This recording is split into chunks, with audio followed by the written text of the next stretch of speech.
తమిళనాడులో డీఎంకే అన్నా డీఎంకే బద్ద శత్రువులు అయినా సరే కేంద్రం నుంచి నిధులు పదవులు సాధించుకునే విషయంలో తమిళుల ప్రయోజనాల పరిరక్షణ విషయంలో ఇద్దరూ కలిసిపోతారు.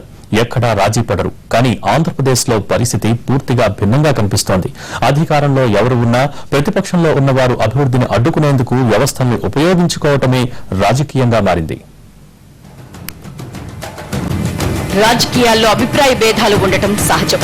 పార్టీల పరంగా సిద్ధాంత వైరుధ్యాలు ఉన్నా ప్రజా ప్రయోజనాల విషయంలో పార్టీలన్నీ ఏకతాటిపైకి రావాల్సి ఉంది. అయితే ఆంధ్రప్రదేశ్ లో ఇలాంటి పరిస్థితి కనిపించడం లేదు. ప్రభుత్వం చేపట్టిన ప్రతి కార్యక్రమాన్ని అడ్డుకోవడం, వీలైనంత బురద చల్లటం, అవినీతి ముద్ర వేయటమే ప్రతిపక్షాల కార్యక్రమంగా కనిపిస్తోంది. అవినీతి అక్రమాలకు ఆధారాలు ఏవైనా ఉన్నాయా అంటే అలాంటివేవీ కనిపించవు. గతంలో సాగిన ఈ ట్రెండ్ ఇప్పుడు వైసీపీ కూడా కొనసాగిస్తోంది. నిధులు లేక అల్లాడుతున్న ఆంధ్రప్రదేశ్ లో కోట్లాది రూపాయల అక్రమాలు జరుగుతున్నాయని ఆరోపిస్తున్నారు వైసీపీ అధినేత జగన్.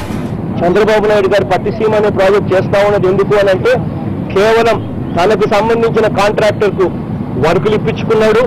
అది కూడా ప్రీ కండిషన్స్ అన్ని కూడా టెండర్ కండిషన్స్ లో ప్రీ రిక్విజిట్స్ అన్ని కూడా మార్పులు చేసి కాంపిటీషన్ లేకుండా చేసి కేవలం తనకు సంబంధించిన కాంట్రాక్టర్లు మాత్రమే కోట్ చేసేట్టుగా చేసి తనకు సంబంధించిన వ్యక్తికి ఆ టెండర్లు ఇప్పించుకునేదానికి మాత్రమే టెండర్లు చేశారు.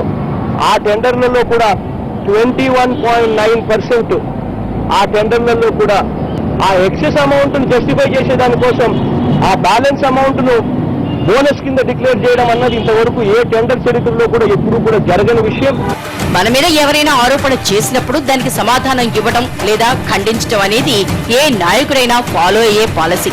కానీ జగన్ మీద ఏదైనా ఆరోపణ చేస్తే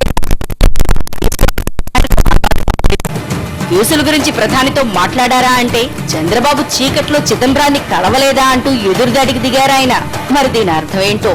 చీకటిలో చంద్రబాబు నాయుడు చిదంబరాన్ని కలిసినప్పుడు ఎందుకు నువ్వు చంద్రబాబు నాయుడు గారిని ఇదే మాట అడగల? చిదంబరం గారు వచ్చి మళ్ళీ అసెంబ్లీలో పార్లమెంట్లోనే చెప్పాడు నన్ను చంద్రబాబు నాయుడు చీకట్లో కలిశాడు అని చెప్పి. పూర్తిగా ఒక్కడే ఆయన సుజనా చౌదరి మాత్రమే ఒక కారులో వెళ్లి అర్ధరాత్రి వేళ చీకట్లో చిదంబరాన్ని కలిసినప్పుడు చిదంబరం పార్లమెంట్ లోనే మళ్ళీ దాన్ని ఒప్పుకున్నప్పుడు చంద్రబాబు నాయుడు గారిని ఎందుకు మీరు ఆ రోజు అడగలేదు? చీకట్లో చిదంబరాన్ని ఎందుకు కలిశారు చంద్రబాబు నాయుడు గారు అని చెప్పి ఆ రోజు చంద్రబాబు నాయుడు గారిని ఎందుకు అడగలేదు? ఏపీ ప్రభుత్వం చేపట్టిన ప్రాజెక్టుల విషయంలో జగన్ మొదటి నుంచి ఘర్షణాత్మక ధోరణి అవలంబిస్తున్నారు. ప్రతిపక్షంగా నిర్మాణాత్మక సూచనలు చేయటం లేదనే విమర్శలు ఉన్నాయి. రాష్ట్రాల్లో అనుసరిస్తున్న వైఖరినే ఢిల్లీలోనూ ప్రదర్శిస్తున్నారు. దీనివల్ల రాష్ట్రానికి మేలు జరుగుతుందా హాని జరుగుతుందా అనేది వైసీపీ నేతలే ఆలోచించుకోవాల్సిన అవసరం ఉంది. చంద్రబాబు ప్రభుత్వంలో అసలు అవినీతి లేదని జరగలేదని చెప్పడం మా ఉద్దేశం కాదు. ప్రభుత్వం పని చేయడానికి కొంత సమయం ఇవ్వాల్సి ఉంటుంది. పని మొదలు పెట్టగానే విమర్శించడం సరికాదు. జగన్ మాట్లాడటంలో తప్పులేదు. ప్రతిపక్ష నేతగా జగన్ అన్నింటికీ స్పందించాలి. అయితే విమర్శ నిర్మాణాత్మకంగా ఉంటే ప్రజలు హర్షిస్తారు. మరిన్ని అప్డేట్స్ ముందు బులెటిన్ షార్ట్ బ్రేక్ తీసుకుంటారు.